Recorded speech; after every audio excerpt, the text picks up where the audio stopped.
Martabak Manis, karya Ratna Pranesa. Rintik hujan sedikit demi sedikit mulai membasahi permukaan tanah yang dilalui dua bocah yang sedang mengais sisa-sisa rongsokan sampah sekitaran pasar. Bak irama musik, aliran hujan jatuh ke atap yang beralaskan terpal membuat orang-orang di sana terdiam membisu, menikmati turunnya hujan. Pagi itu belum banyak orang-orang yang berkeliaran di sana. Hanya ada beberapa para penjual yang mulai menyiapkan dagangannya. "Oi Tio, kenapa kamu tidak sekolah? Pagi-pagi sudah mulung saja." Ucapan Pak Syarifuddin menghidupkan pembicaraan yang sedari tadi masih membisu tanpa kata. "Iya Pak, Tio tidak sekolah karena belum makan. Jadi hari ini mau cari uang dulu buat makan," jawab Tio membalas pertanyaan Pak Syarifuddin. "Tapi kenapa nggak ditungguin dulu hujannya reda? Nanti kamu sakit," balas Pak Syarifuddin prihatin melihat dua bocah itu sudah basah kuyup. Dio dan Anhar adalah dua bocah kembar berumur 12 tahun. Keduanya adalah anak yang terlahir tanpa kasih sayang orang tua. Ibunya meninggal saat melahirkan mereka, serta sang ayah yang memilih untuk meninggalkan mereka ketika mengetahui kenyataan pahit mengenai salah satu anaknya yang mempunyai gangguan mental. Merasa tidak mampu untuk merawat anaknya, sang ayah lebih memilih pergi dengan alasan merantau saat mereka berumur 7 tahun dan berjanji akan pulang secepatnya. Namun, kenyataannya sang ayah tidak kembali hingga Tio dan Anhar sudah berumur 12 tahun. Keduanya sekarang sedang menempuh pendidikan di kelas 5 SD. Namun, tidak setiap hari mereka bisa memasuki bangku sekolah, dikarenakan mereka harus memulung untuk mendapatkan uang untuk makan. Ditambah lagi, Tio harus membawa adiknya dengan gangguan mental ke sekolah. Hal itu membuat dia sering diejek-ejek temannya karena mempunyai adik dengan gangguan mental. Besi panjang berbentuk pengait berulang kali melaun-laun dari tanah ke arah pundak Tio. Beberapa sampah yang dipilih sudah memenuhi keranjang di punggungnya. Di belakangnya selalu mengikut sang adik yang ikut serta mengait sampah. Namun, bukan sampah yang dapat dijual, tetapi hanya sampah tak menentu. Wajar saja bukan? Anhar tidak bisa memikirkan itu. "Woi, kau nih janganlah main-main terus. Aku capek sendiri cari uang buat makan kau juga." Sang adik hanya diam mendengarkan sang kakak sambil memukul-mukul kepalanya karena merasa bersalah. Benar, Anhar seringkali menyakiti dirinya jika sesuatu yang terjadi tidak sesuai dengan apa yang diharapkannya. Melihat kelakuan sang adik, Tio panik dan mulai membujuknya. "Ya sudah, terserah kamu saja. Tapi Anhar nanti mau martabak manis." "Untuk apa Anhar? Kita kan belum makan nasi dari kemarin. Kalau makan martabak, nanti kita gak kenyang dong," balas Tio meyakinkan sang adik. Mendengar ucapan Tio, Anhar kembali memukul-mukul kepalanya, sambil manyun tidak terima. Seringkali Tio mengalah demi keamanan dirinya dan juga adiknya. Keadaan Anhar tidak bisa membuat Tio berbuat banyak, hanya bisa mengalah dan mengalah sambil mengikuti kemauan sang adik. Tak kalah, sering juga Tio memikirkan untuk lari meninggalkan Anhar, tetapi niat itu selalu diurungkannya.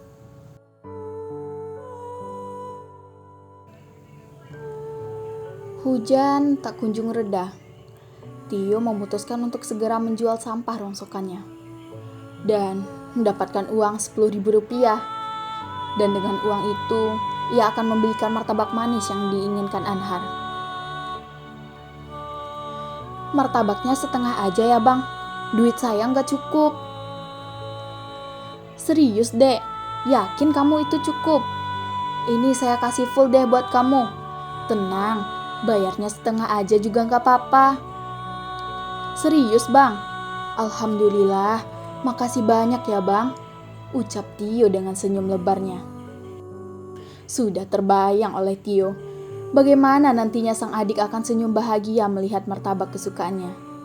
Tio berlari, menyusul Anhar yang sudah menunggu dengan riang sedari tadi di gubuk mereka. Tidak bagus, tapi sudah cukup untuk tidur dan beristirahat dengan aman di sana.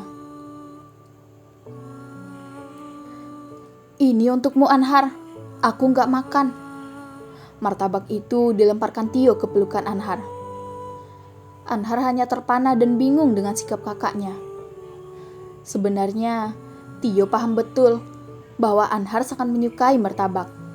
Makanya dia berikan semua untuk sang adik. Namun, tidak disangka, Anhar malah melempar martabak tersebut ke genangan air di depan gubuk mereka. Merasa kaget dan tidak terima, Tio berdiri dan mulai memaki Anhar. Kau pikir ini belinya pakai apa? Daun?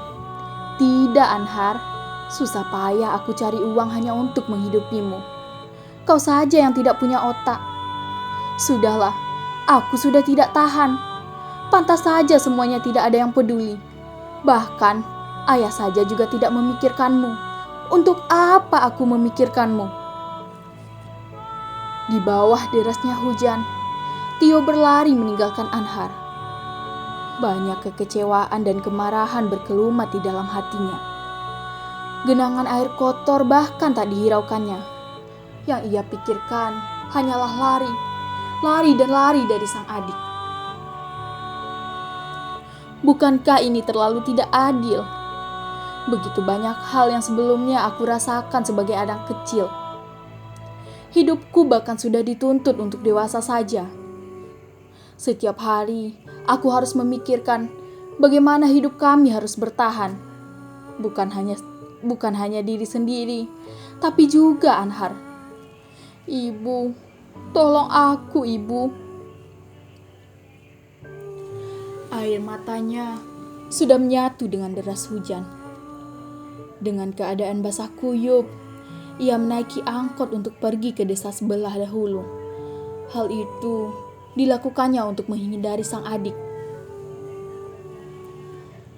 Hiruk pikuk suara hujan berpadu dengan suara heboh angkot membuat Tio hanyut dalam pikirannya.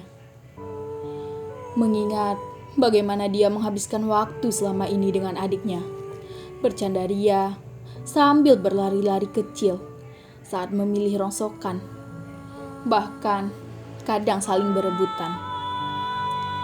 Mengingat setiap momen secara rinci, bahkan ia juga teringat saat makan makanan yang sedikit pun bahkan terasa nikmat saat dimakan bersama. Tanpa disadari, di bibirnya sudah terukir senyuman indah. Ia pun sontak terkaget, menyadari betapa jahatnya dirinya yang telah berpikiran jahat untuk meninggalkan Anhar. Bahkan berani mengatai sang adik yang tak berdaya jika tidak ada dirinya di samping sang adik. Apa yang aku lakukan? Menyadari apa yang telah dilakukannya, Tio segera turun dan berlari sesegera mungkin kembali ke desa asalnya. Tidak peduli sejauh apapun itu, Tio hanya berpikir kembali dan ingin memeluk sang adik. Sendal belang yang dipakainya setia menemani dikala Tio berpacu dengan rintik hujan yang juga mengiringi. Tak kalah, ia juga tersandung dan melukai lututnya. Tapi tak apa. Bukankah itu tidak sebanding dengan perbuatannya kepada Anhar? Membayangkan ia hidup sendiri saja sudah menjadi neraka bagi Tio. Tio akhirnya sadar, Anhar adalah anugerah yang diberikan Tuhan untuk menemaninya menjalankan pahit kehidupan. Tio berjanji dengan sepenuh hati untuk bisa berusaha semampunya untuk dirinya dan Anhar. Dengan berpikiran seperti itu, memang hidupnya tidak akan berubah drastis, tapi Setidaknya Tio sudah mampu untuk berpikiran positif dan mulai mensyukuri nikmat Tuhan yang ada. Tio hanya melihat Anhar dari jauh. Anhar hanya duduk meringkuk di depan pintu gubuk menunggu kehadiran sang kakak. Padahal Tio sudah sangat ingin memeluknya saat ini. Tapi gengsinya terlalu tinggi. Lagi pula, Tio juga butuh waktu sendiri untuk menenangkan pikirannya. Memikirkan bagaimana ia berhasil hidup hingga saat ini membuat Tio merasa begitu bersyukur. Tuhan pasti punya alasan atas hidupnya. Tidak ada rencana yang lebih baik daripada rencana Tuhan sekarang. Tio benar-benar merasa lega. Ia berjalan perlahan ke arah Anhar. Bukannya Tio yang memeluk Anhar terlebih dahulu, tetapi Anharlah yang memeluk sang kakak duluan. Merasa senang dengan pelukan yang tiba-tiba didapat dari Anhar, Tio tertawa terbahak-bahak. Setidaknya dia tidak perlu mengalahkan gengsinya untuk memeluk duluan. Terima kasih Ibu. Terima kasih Tuhan.